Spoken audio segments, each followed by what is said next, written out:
You may have heard me talk a little bit about this with Orlando and Dr. Beckett on the Hobby Hotline this past Saturday. But I kind of wanted to expand on a couple different things with the news that came out Friday night from PSA that there has been another PSA 10 graded of the 1961 Wilt Chamberlain rookie card. Now, I saw this news and I was like, wow, that's crazy. That's a really insane story. And then Orlando on the show told me basically that this was actually the $1.7 million one that sold recently that was in an SGC 10 holder that apparently was found. Like, I think we heard the story about how it was found in a grocery store and then, like I said, got graded SGC 10, sells for 1.7, and then it gets crossed to PSA and it comes back a PSA 10. So now there used to, for years. I mean, I guess I don't know when the last PSA 10 was graded for this card, but like, at least for my whole time within sports cards, I've known that there's always only been 3 of these cards. There's only been 3 PSA 10s, and now there's a 4th. So the one topic that we talked about on that show was, what does this do to the price? Because I think my sentiment was that it probably would go up, and I think Dr. Beckett and Orlando both said that it would go up. But I almost kind of think that, I'm not sure. I don't know. I think it's an interest more. I think it's more close to it may not than like it being so obvious that it's going to go up, in my opinion. Because one thing that I think is very interesting about that card is that when a card like that is selling, and maybe it's just not this card specifically, but when cards like this are selling, the price is in a way based off of what the population looks like at the current moment. And for a card like this, you never expect really for there to be another, like you never, for a 1960 card from 1961, it's going to be much more rare that there's going to be more higher grades of that card that end up getting graded. Now, obviously, I think that what people are saying is this is the nicest of the PSA 10s, which it was crossed over from that SGC 10. But that SGC 10, $1.7 million, that was based on there only being 3 PSA 10s. And then if I had to guess, probably only 1 or 2 SGC 10s. I mean, I don't know if SGC is harder of a grader or not, but there being very few that have gotten this perfect score. So now that the SGC doesn't exist and that now this is a PSA 10 rather than an SGC 10, does that change the value of their, because in my thought process here is that like there used to be 3 PSA 10s and now there's 4. So does the increase from this is the scale. I'm trying to piece together exactly how I want to explain it. Does the switch from the PSA 10 or the SGC 10 to the PSA 10 increase it more than potentially the card going from a 3 PSA 10 population to a 4 PSA 10 population, bring it down a little bit? So I don't know. I mean, at least I think it's still holding that 1.7. Like if you wanted to sell that, you would 100% be able to sell it for 1.7. Do I think it's probably closer to 2 like now, like, but I don't think it really goes much higher than that. Like if they were to try and sell this, which I don't know, it seems like maybe they would, like it really, I don't know. I mean, they bought it for 1.7. So, what are they looking for a return on this card? Like if they can within a couple months turn the 1.7 into like 2 or 2.3 or 2.5. I don't know if it would get up to 2.5 necessarily, but like, I don't know. I think that would be a decent return on like if you are, because there, and this is my thought process here with it. It's like, there's no reason really to buy the card for 1.7 and then switch it over to a PSA holder if you're going to just hold the card, in my opinion. Because it's like, if you're just going to hold the card, then why not just keep it in the SGC case? Like, why get it crossed over to PSA? It may be that they had someone look at the card and they said this would most likely be a PSA 10 and a $1.7 million card. I mean, there are going to be a lot of eyeballs on that card, It's not going to be just, you go to a show or whatever and you pass back and forth 1.7. It's like there are going to be a lot of eyeballs on that card, and there's probably a lot of opinions on what should be done with that card as well. So this is just, I don't know, I'm not really throwing my hat in the ring here to suggest what should maybe be done with the card. But like for me, it just doesn't seem, it just doesn't make sense if you wanted to buy and hold the card to cross it over within like a couple months of when you bought it for $1.7 million. And I think the other, I think the other interesting piece here is like, I wonder what the estimated value ends up being like of this card, like where, like what were the upcharges that this person had to pay? Because you also have to then add that to the, your 1.7, then you cross it out, whatever it ends up being. If it adds, I mean, I don't even know if it would add like go to one. It definitely wouldn't go to 100,000. It would maybe in the 10,000s, I would say, because you literally have the declared value of it essentially from the recent sale that you just purchased it in. So, crossing it over there, you got to figure, I don't know. And this is an interesting conversation where I wish that PSA was more transparent about their declared value system. Because it just feels like when a card like this gets graded, or any card, you don't really know if there's going to be upcharges at sometimes. Like, you always hope that they're going to get a PSA 10, but realistically, if you get a PSA 10 on some of your cards, you're probably paying a little bit more to get it graded, which is something that maybe people that are newer to cards might not realize. Like if you're, grading like some sort of rare autograph, like if it gets a high grade, there is that declared value that, PSA takes a little bit of that. So I don't know. And like I said, I wish that they would I wish that PSA, and this also is a piece of it. It's like, I wish that PSA would say what the price of cards are, but at the same time, I do think that the market needs to be the one declaring values and not the grading company. I think if PSA were to use, I would be nervous if PSA tried coming out and saying, which, Beckett did this for years. And I think actually PSA might even still do that kind of in their magazine. But like saying that a card like this, like let's say it's now, like you go to the website, you look up the pop report, you click on the 10, and then it gives you a price for it, or it gives you a price for the 9 or the 8 or the 7. I think generally, you can find that price other places that maybe is a little bit easier. But like if PSA had some sort of algorithm, which I think that is even maybe what Card Ladder is kind of doing here. I think Card Ladder, all of the data that they've collected could create, and obviously Card Ladder is working with collectors as well. So that's another kind of interesting story that came out a couple weeks ago.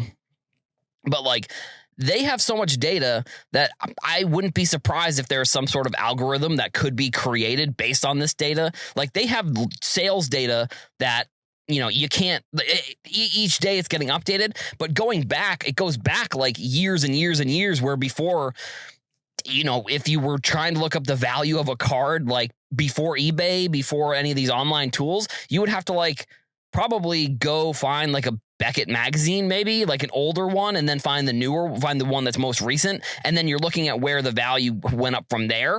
Like, but now we have all of these tools that are great for transparency and finding information. So I don't know. I mean, I am now that, I think there's the bigger companies in the industry are all sort of working together. So even if Fanatics were to do something like this, where they were to come out with some sort of algorithm that said like what suggested value actually is, I don't know how you really 100%, and you wouldn't be able to 100% predict, but I don't know how you would closely project these types of things. Like, because ultimately if it's a PSA 10, like if it's a Luka 2018 PSA 10, those cards are selling like 10, 20 a day, most likely. So it's like, you can look at what the value of that card is pretty much in real time and know. But like a more rare, like if you have, some rare card that hasn't sold in many years, like for hypothetically, say you have PSA 9 of the Mickey Mantle card. Like that card hasn't sold in multiple years. So it's like, what are the determining factors of what the actual value of that card should be?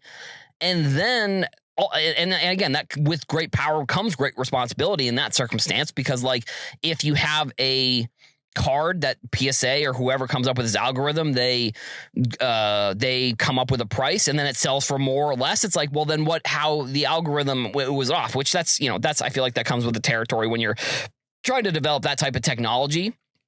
But especially when there is a market here involved, I think that can be a little bit tough for some of the more rare cards. So I don't know, if I had to guess the over under on in the course of my lifetime, how many more PSA 10s of the 1961 Fleer Wilt Chamberlain get graded? Probably I would go under, realistically, because this card was found and it got graded in SGC, and then like I said, then it comes back and it's one of these incredible grades, and it comes back and it's actually in one of the best shapes. Like I don't know if they were comparing the actual photos from the other ones, but from what Orlando was telling me on the podcast, this is one of the best PSA 10s they've seen. So it's like, do they go to the Mike Baker authentication? And again, it's layers to grading that I'm not 100% sure how many people like it versus like maybe people are just like, let me do what I need to do and let the market determine what the values of these cards are, rather than potentially people in the industry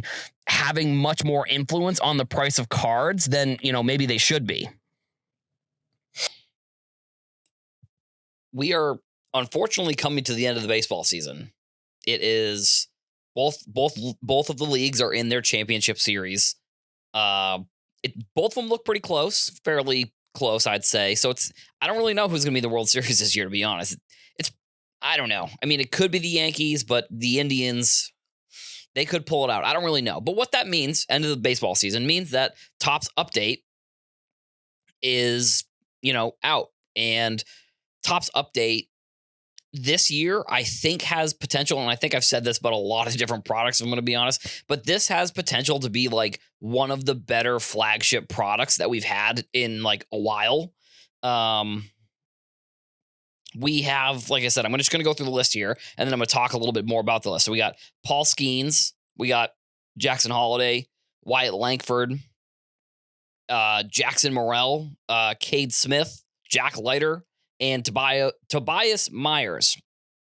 And I just want to give a shout out to Sue's here also, because I'm using her article kind of as she put together a nice guide that she wrote for SI the other day and has basically those names. And she did a good little write-up on each of those players and kind of they're a little bit of an outlook on their past season, which, I said those names, they were all, if any of those rookies had played in a season where like Paul Skeens or like any of the other top rookies didn't play, they probably would have won like Rookie of the Year. And the crazy thing is that like Jackson Holliday made his debut, like he was supposed to be, he probably could have been in Series 2, if I'm going to be honest here.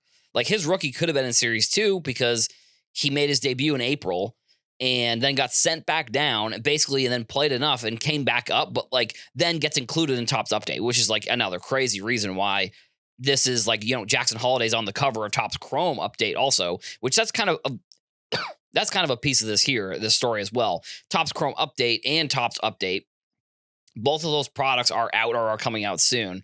And all of those players that are included in Topps Update are going to have that debut patch. Now, I haven't heard any announcement about the configuration, if they're going to continue to do the redemptions for players and not include them in the packs.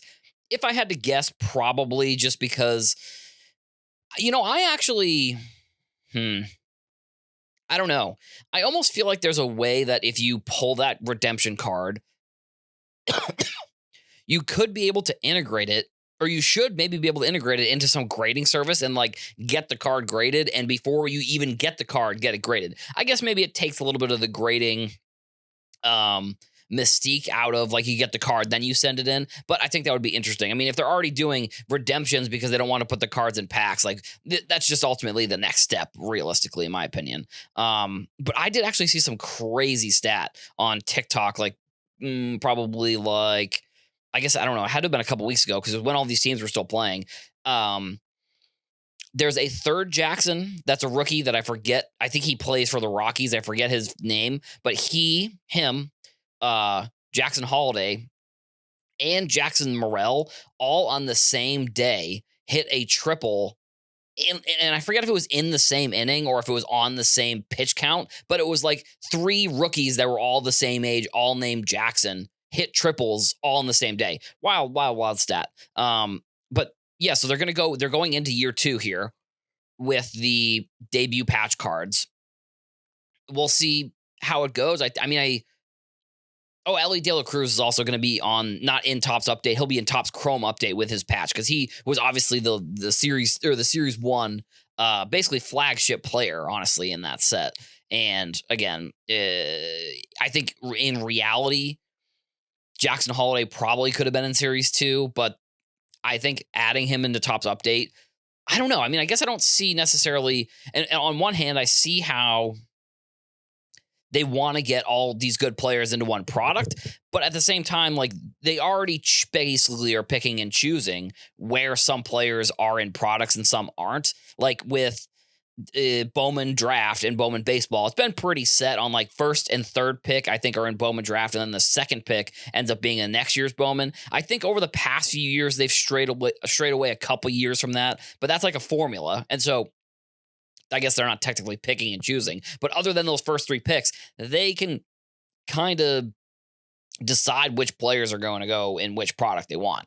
And it goes also to just I think the rookie cards in general, like, we saw it last year, and I know I bring this example up, Ellie De La Cruz, like they switched him and he ends up being in next year's product like the day after he makes his debut. So I don't know. It seems like they do pick and choose. Maybe they don't necessarily, but like with Jackson Holiday, I definitely think it was a picking and choosing, because it's like, if he makes his debut, even if he's playing not well, like for the most part in the past, I think you look back at like 2019 Series 2, you had Vladimir Guerrero, Pete Alonso, Fernando Tatis, and Eloy Jimenez. They all make their major league debut, or they make the opening day roster, and then they are in Series 2, or they make their debut early in April. Now, I guess it is maybe a little bit different because those players did not get sent back down. I think actually Vlad Guerrero didn't make the opening day roster, or one of these players didn't make the opening day roster, and they got called up like later into the season, but still to the point where they were qualified for Series 2, which, like I said, I think Jackson Holiday could have qualified for Series 2, but I think it's fine. I think it's just going to add to this product, and it's a good rookie product. Like, some years you just don't have those names that get called up or later in the season, or actually earlier in the season. If they're in this year, they would probably have to be making their debut. I think it was like late May, early June is when they switched that over. So, players on that opening day roster or starting the season close to the start of the season on that opening day roster, they typically are in Series 2, where players who make their debuts a little bit later, they can usually make it. They usually are making it into the Topps update.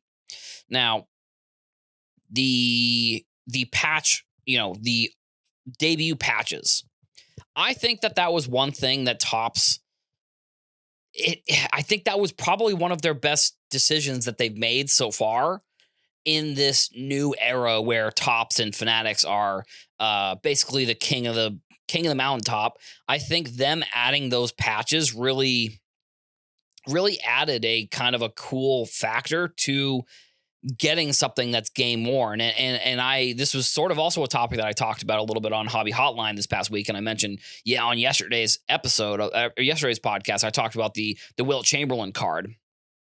And something that was brought up on the show with the patches, they have kind of open reign here to like do any of these types of things. Like, I had somebody funny was in the chat and they said like you put like a no-hitter patch on players' jerseys, and then as soon as they give up a hit, you take the patch off, and then the next game you put it on. That would be kind of funny. But like, I think also like last game patches, or I don't know. I think we're going to see some probably World Series patches. Obviously, those really only are going to go towards the best player, which granted, Ohtani is definitely going to have like so much World Series stuff within his next year, depending on if they make it. I guess obviously they have to beat the Mets. But the Dodgers, I mean, you look at the Dodgers, they're stacked. It's really just not, it was almost not even fair at some points when you look at how good that roster really is. And with the amount of money, you really hope that they're taking it seriously. And clearly Ohtani having one of the best seasons we've ever seen, that's a big deal. And then I think with Topps Chrome and Topps Chrome Update, they'll also have the buybacks. So the MVPs have not been announced, but from Topps Chrome, they're going to have the two, whoever wins it's going to be Ohtani probably. And then AL MVP. I mean, there's probably a couple different names there that you could pick, but there's going to be buybacks.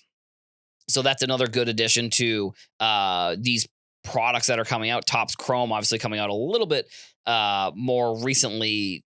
Topps Chrome coming out earlier in the season. Topps Chrome Update coming out soon. Actually the 16th maybe. So that might be tomorrow potentially, I think.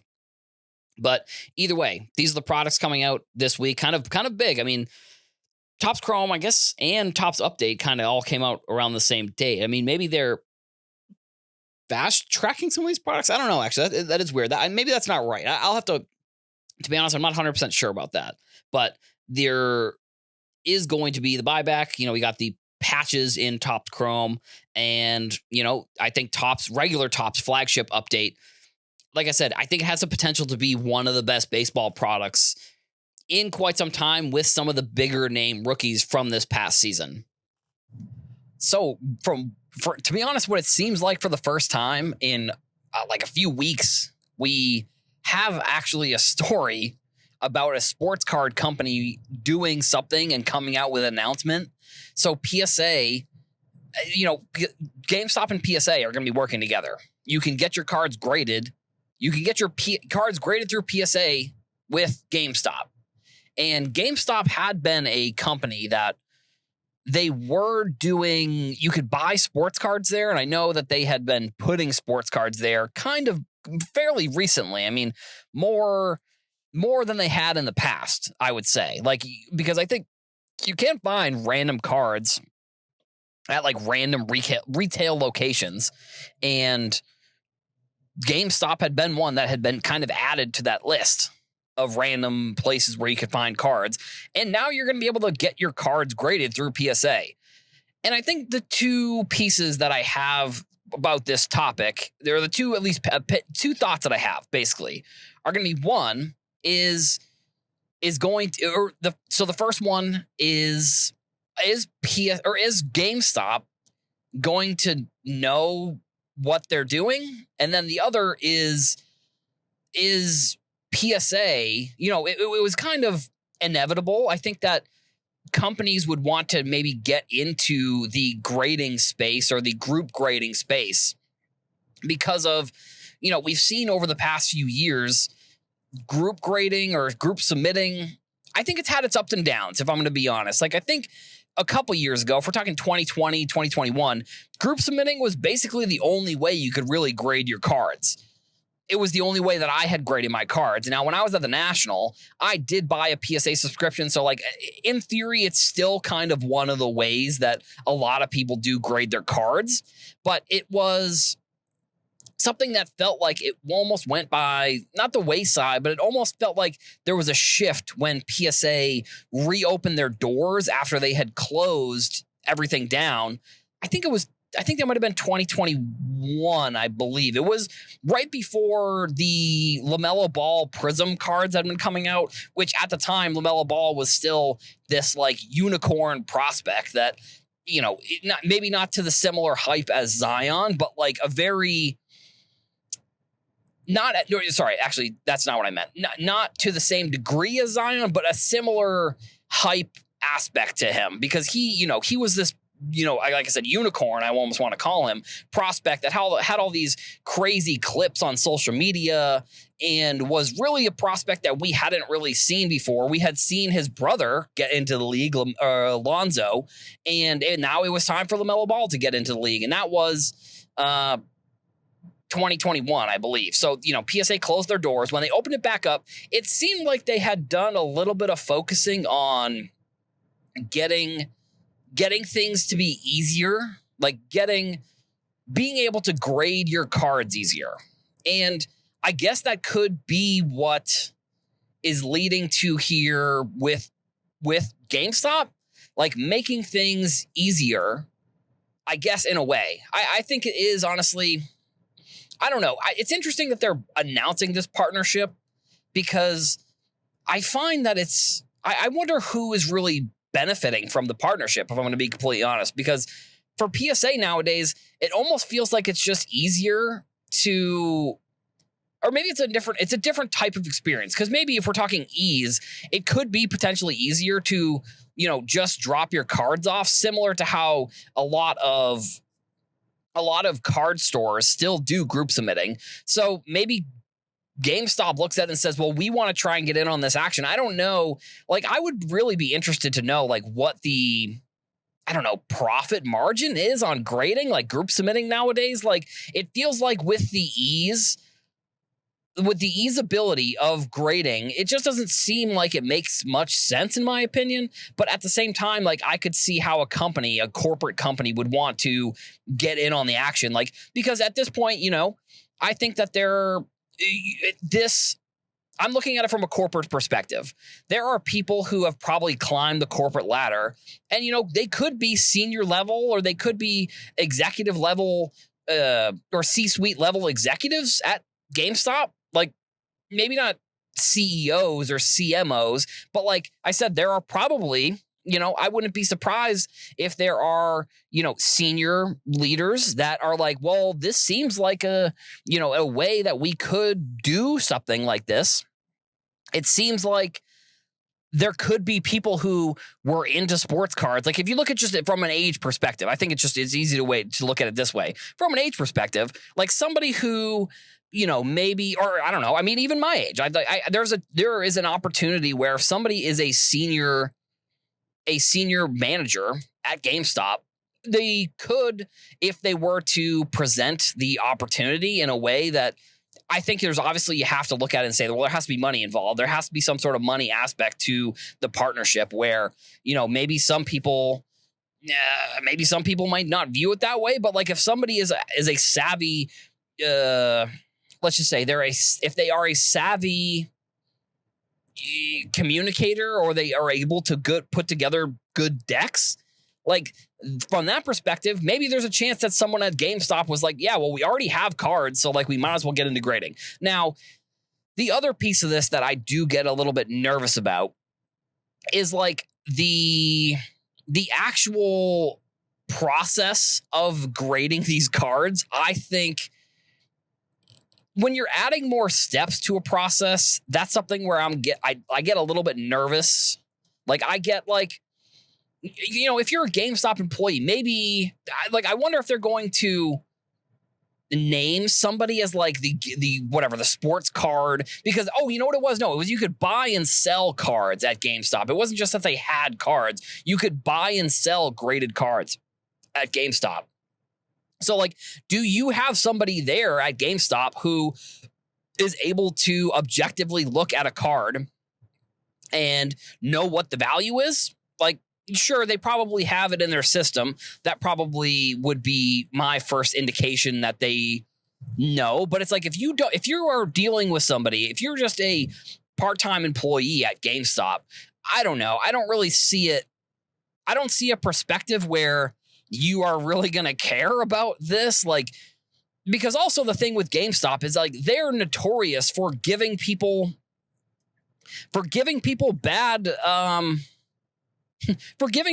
prices on their games. So it's like, are they doing the same thing with cards? Because like, if, let's just say you're somebody who is maybe new to sports cards, or somebody who is trying to get into sports cards, and you have a bunch of them. Let's just say, for whatever reason, you're new and you have a bunch of graded cards, or you have a bunch of non-graded cards that are just expensive potentially. Like, our GameStop giving people like pennies on the dollar for any of these cards the same way that they do with video games, like that makes me nervous. And then, like I said, with the part-time employee aspect of GameStop,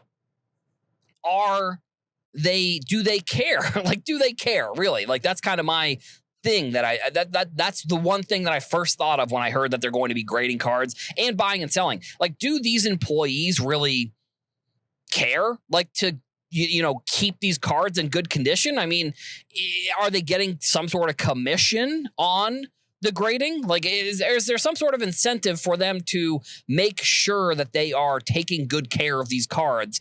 And I guess, again, it's the same thing. It's like, whenever you're adding steps to the process, you are just adding a layer of vulnerability to what your grades are going to be on your cards. So if just some random part-time employee is the one that is doing all of this work, like, is that really what PSA wants to do? They want to associate their brand with it? Just seems very weird. And this is, I'm sort of stumbling on my words here, if I'm going to be honest, because I am surprised that like nobody at PSA would look at this and be like, well, maybe we don't want to associate our brand with GameStop. Like, that's sort of what I think. Like, if I'm GameStop, I'm like, yeah, let's get into this. This is great. We're going to associate our company with one of the biggest grading companies in the world. Like, that sounds great. But like, if I'm PSA, I am the biggest. PSA is the biggest grading company on the market right now. Why are they associating themselves with a business that, even if you look at just in general, like, they have had that weird thing with their stock? Like, why is PSA associating their brand with GameStop? Ultimately, that's the question I think this comes down to. And I don't really know. I think there must be some sort of money partnership that's going on, but I just don't see it. So I don't know. We'll see how this grading goes with GameStop. Like, I'll be interested to know if anybody gets their cards graded through here. Like, I feel like that's got to be something that PSA would probably announce, if I had to guess. But we'll see if they want to do that, because, again, I don't know. I just, the last point here is just like, I don't understand why why PSA would want to associate their brand with a brand like GameStop.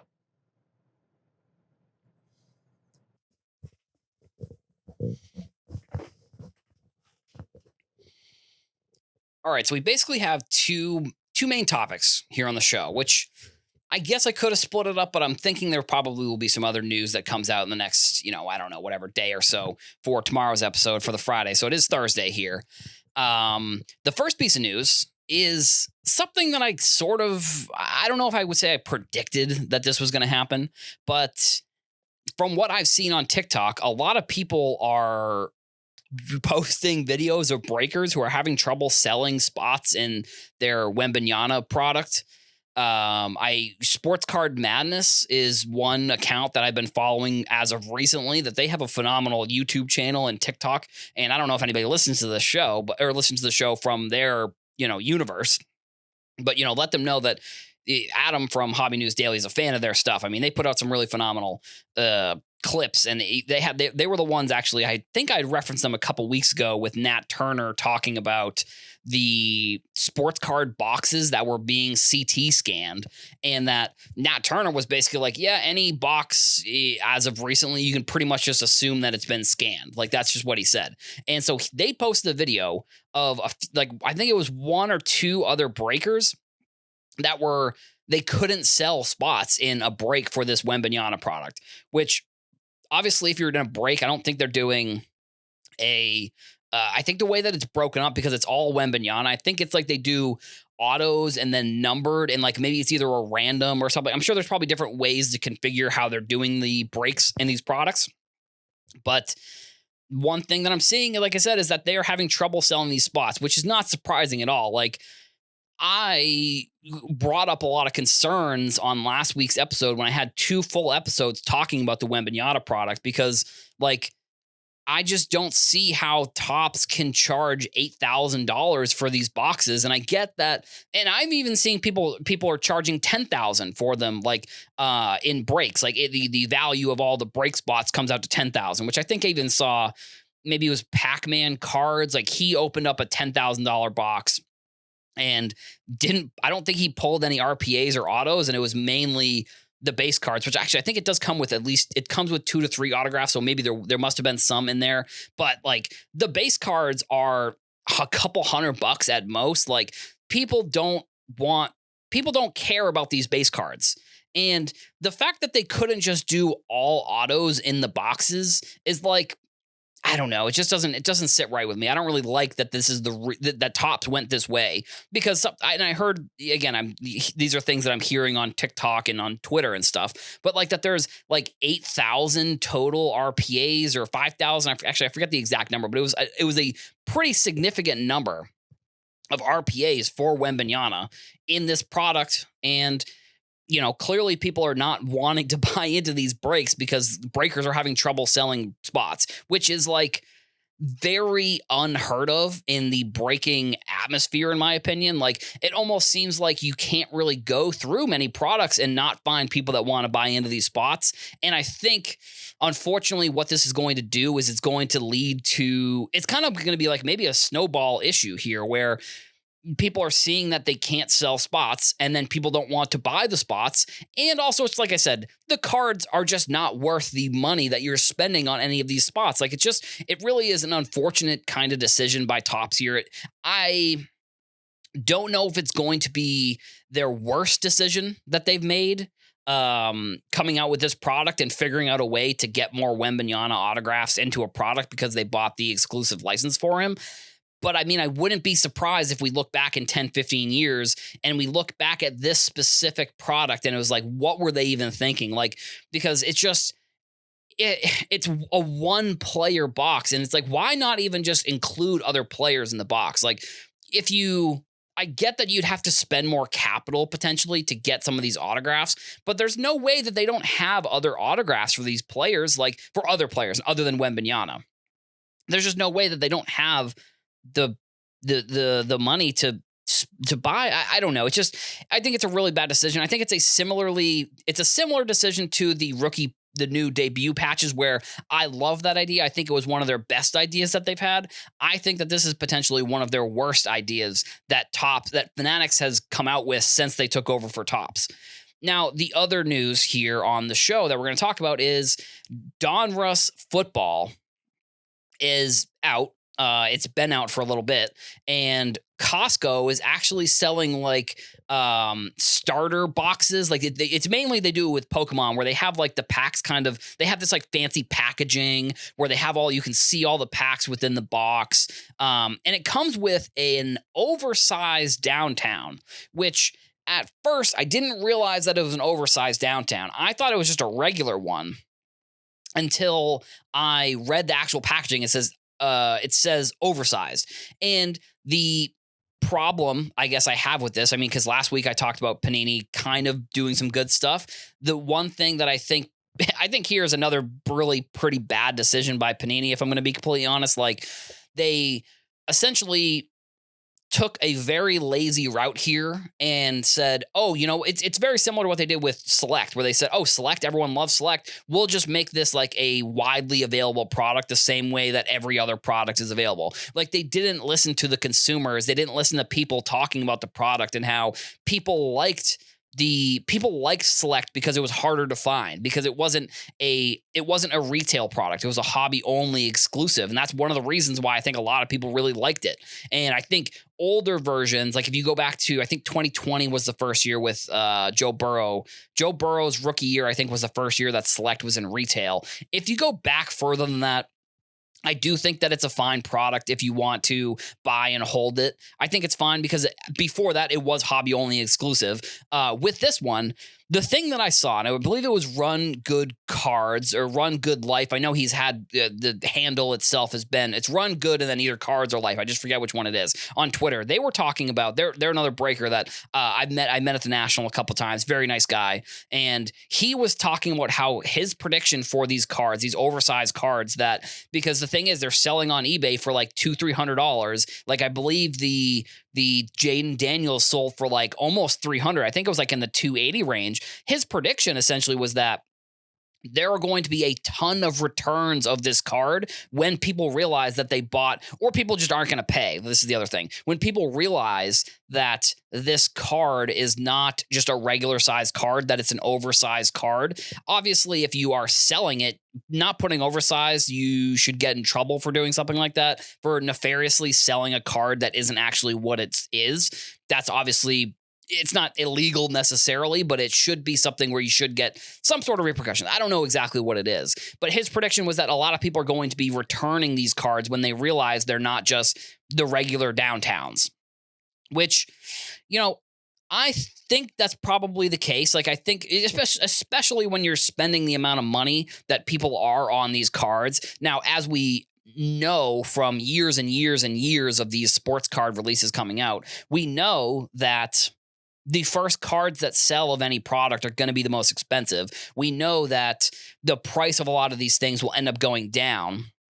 But the fact that, because now we're seeing another problem with retail where it's like people are like, there was another tweet that I saw, which again, these are anecdotes that aren't, these are one person talking about it. But like somebody said they went into Costco like in the middle of the day and that somebody had bought all of the like hyper, whatever they're called, these mega boxes with these oversized cards, like right when the store opened.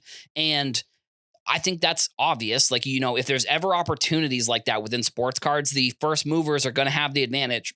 In this scenario, I don't know if it's a good advantage, really, because like I don't think that the longevity of these oversized downtown cards are not going to hold up, in my opinion. There's no way that they are going to keep selling for this like crazy value.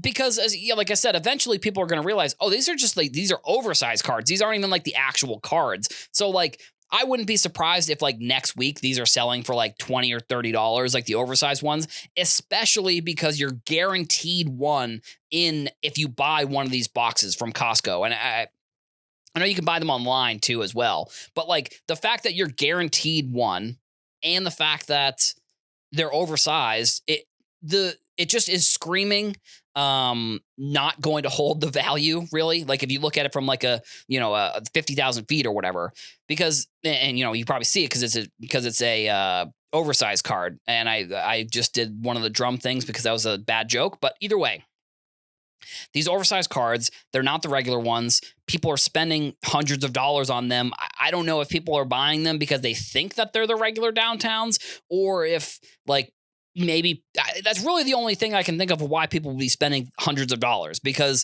like it doesn't make much sense to me that like this new concept that isn't even a new concept. And this is sort of the other thing that I'm kind of annoyed with Panini about is like they took the downtown and the card that was hard to get that everyone liked. And they're just like, yep, we're just going to make it an oversized card and we're going to include it in every single one of these certain products that you can buy.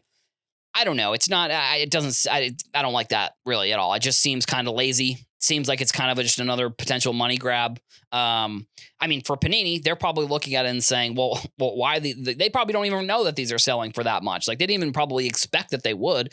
They included it as like a box topper, basically, which is just what it is. It's just a box topper. It's like a case hit, but it's not even a case hit because they're guaranteed in every single one of these boxes.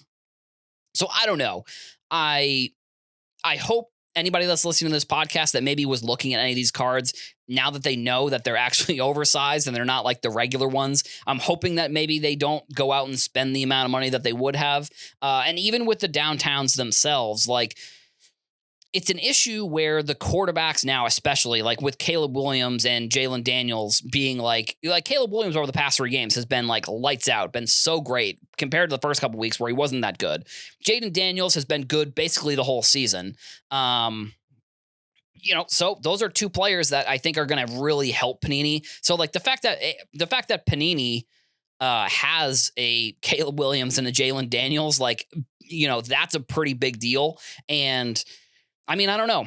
I hope that these players do end up panning out because people are spending money. I never hope that people are losing money on stuff that they're buying, but I do think that like that's just what's going to happen when people are buying either a Donruss of these players, like because even the cards themselves, these singular Donruss, like we saw it with Mac Jones. We saw the first Donruss Mac Jones PSA 10 sell for $3,000, which. Was it paid for? Was it not paid for? I don't think we really know necessarily, but it's always something that I think people look at and they say, well, obviously you shouldn't have been spending that, especially now because Mac Jones, didn't pan out whatsoever, but that's not on the person buying the card because you can only, it's like with fantasy, you can only project a player's opportunity. What they do with the opportunity is not something that we as sports card collectors can really do anything about. So, I think the rookies always run these new products, but ultimately, if you're going to buy the rookies, waiting, a year or two to see what actually happens with the player, that's realistically going to be your best bet, I think. So there was, I don't know. It's fairly busy. I mean, I think some of the topics here that I'm going to talk about on the show, I'm going to keep them kind of short and sweet, I think, because it is Friday. Once we get later on in the week, that's when I feel like some of this news ends up coming out. So, hopefully Friday and then maybe over the weekend, there'll be some stuff for next week. But leading up to this week, we have a couple different pieces of news that I think are important. I'll start with just, I think one piece of news I don't really have that much to say about. It's just a piece of news that you should be aware about. So Usain Bolt, maybe I'm not the best with pronouncing names sometimes, so I may have pronounced his name wrong there. He is going to have his first ever certified autograph in this year's Allen & Ginter. That comes out at the end of the month on the 30th. So that's pretty cool that he's going to be getting his first certified autograph. I mean, obviously he's had other autographs, but this is the first certified one. We also had the WNBA finals. I don't think it'll be over by the time that the Monday's episode is around, but I know that the Liberty are up 2-1, and Sabrina Ionescu, who, if you've been listening to this podcast, you know how much of a fan I am of her. She was Caitlin Clark before Caitlin Clark, really, in the landscape of the WNBA and the landscape of players being important. And if she hadn't gotten her, the interesting thing with the WNBA, her rookie year was the COVID year. So she played in the bubble, but unfortunately she got hurt in the first or second game and didn't play in the whole bubble. So would have had a pretty big impact there. Then goes through the injury rehab, all of these kinds of things. And I mean, this year they got Breanna Stewart, and I mean, they're looking like they're probably going to win the title this year, which is, going to be great for, I think, her legacy in the WNBA. And like I said, she really could have been the Caitlin Clark before Caitlin Clark if she hadn't gotten hurt in that first season, if COVID hadn't happened potentially. And her 2020 Prism is, still, I think, one of the more important cards in the modern era of the hobby. If we look at the eras that are, I guess, I don't know. I think COVID is probably going to be a time period where it's the junk wax era pretty much has a defined start and end to it for the most part. I do think that the start of the era that we're currently in sports cards is probably going to be, unfortunately, the COVID year 2020, just because of so much happening. So, for her, she had her rookie card in that 2020 Prism product. Still a very important card. Still, other than, I believe there were some Caitlin Clark autographs. She had the most expensive women's basketball card for quite some time. The most expensive sale. So, again, she could have had a much more of a massive impact. And winning this championship, this is going to be great for her career. I think that she could win multiple here. She's only in her fourth season, or third season technically. So she had a crazy buzzer beater the other night in the finals, a career-defining moment if they win this championship. The other news is it looks like Topps is starting to roll out some more advertising for their for Topps Chrome and Topps Update. A rookie this year, Max Sherman on Twitter, posted a graphic that he got that was collect my rookie card. Again, I love that athletes are getting more involved. Now, this was probably just a paid post, so I'm not necessarily saying this player is getting involved, but involving the players in the marketing surrounding it, it's a whole different landscape, I really think. Because if you are a kid or you are, I don't know, if you're an adult, I guess that's one way to also put it, and you are, your favorite player is him, for whatever reason, seeing that he's tweeting about it, you may not have even known necessarily that he had a rookie card that was coming out soon or whatever. So I don't know. I think it's cool that Topps is involving, in which I guess that would then probably mean they're going to be involving other athletes in in this marketing. So, and we've seen them do this in the past. So this isn't like a completely new thing for Topps and Fanatics. They've had athletes tweet out their stuff before, and they, and last year, no, it was this year, I think. Actually, it was Series 1. They had influencers tweeting out the cards of the teams that they are fans of, which for me, that was, I think, one of their best marketing ideas. And I know that, like, yesterday on the podcast, I talked about their best and worst ideas that they've had so far. Involving influencers is a good idea. It just is. Like, there are people within the space that are important parts of this community, and that's, in my opinion, who I think that they chose to do this, do the influencer concept of giving them the rookies of the important, or of the player that they root for. And now you're seeing players are tweeting that out also. Collect my rookie card. I think that's, I feel like that's a fairly simple piece of marketing that makes a lot of sense for them. But either way, they're getting that involved. And now, I guess this would be the biggest story, in my opinion, of the day. Like, I know that some people are probably going to hear me say this name and they're probably going to roll their eyes because, I don't know, he's a kind of a polarizing figure within the hobby. And the cards as well are kind of polarizing. So Gary V and Topps are working together again. Like, they've already worked together on certain sets. Like, they had, the 360 set that came out at one of the Nationals. That was really cool. But they also announced, or at least from what I saw, a couple different people were talking about this at Collecticon this weekend in New York. Gary V, I guess, is going to be at the Topps booth giving out, or they were going to be selling maybe potentially some of the V-Friends Topps Chrome cards. And from some of the images, there is, the V-Friends logo on there. They also have a logo for what it looks like the first Chrome card. And this is, like I said, they're going to be Topps Chrome. It looks like there's one of the pictures I saw that was tweeted out, there was 4 different variations. I'm not 100% sure if there's going to be more than that. I think we're still getting more info. I even think we're waiting on Gary V to talk about it as well. Like, I saw a couple publications talk about it. So, like, I'm thinking maybe they were just given the info, or maybe they had the inside info potentially to break that type of news.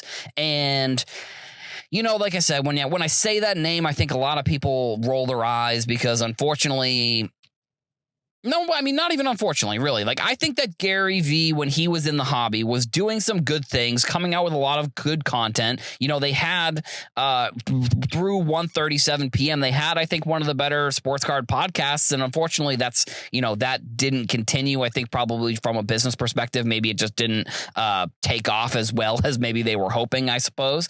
And just overall, not even just from affiliates of Gary V, because I think that's one of his companies that he owns, that a media company that he owns.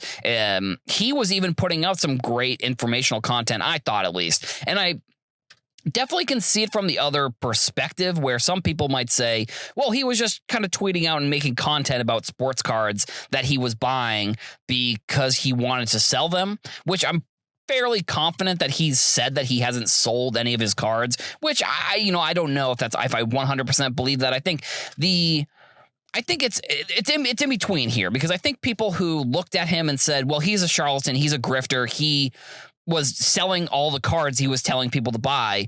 I don't think he did that necessarily, but I also don't think he didn't sell any of them realistically. I don't know. I think from a, I don't know. I don't think it's naive to think that I don't think it's naive to think one way or the other, but I don't know. Realistically, he probably sold some of them, but I do think that, I don't know. I mean, it was maybe good timing, potentially. It probably had something to do with his audience potentially getting into cards, because, we saw in that COVID era, that was sort of where he was doing a lot of the, it was it was a little bit before, because I met him at the 2019 National. I think that might have been the first time that I met him. But then when I met him at the next National, I know Tyler and I know Lou and, obviously Ryan, Card Collector too. They had that podcast, so I met them. And, Tyler actually is one of the people who gave me the tip about Mbappe. So I will always credit him, even though I had some crazy returns on those cards. He was 100% the person who was like, this is the guy. These are the cards that you should be buying. And then I looked into it. They were fairly inexpensive at the time. Like I was buying PSA 10s for like $40. And, I ended up selling a lot of those for more than that. I think I've said the number on other episodes, but so he is partnering with Topps on another, V-Friends. Like V-Friends has also been partnering. I don't know if they worked with PSA and then they worked with Sotheby's to sell the original V-Friends that he drew, which I think people are underestimating what V-Friends will eventually turn into, in my opinion. I think his goal is to turn it into like a Disney style concept. And I don't know. I mean, again, I think it's somewhere in the middle. I don't know if it's going to be as big as Disney, but I don't think it's going to be nothing. I think clearly we've seen that it's not going to be nothing with, they've been doing partnerships with V-Friends have been doing partnerships with, different, like I think Mattel, I believe, and other like gaming companies to come out with a game. They came out with like stuffed animals. They've come out with tons of different things with the entity. So I think the Topps Chrome cards, I think that it will be a good set. I think it's going to be a set that you could potentially hold on to if you believe in that brand. Obviously, if you don't believe in the brand, don't buy the cards. That kind of goes without saying. But I think overall, in my opinion, I think the cards are going to be cool, and I think that they probably will be good. And like I said, this isn't the first time that Gary has worked with Topps, so it might not be the last time that we do see a Topps Chrome set coming out of the V-Friends IP that Gary has.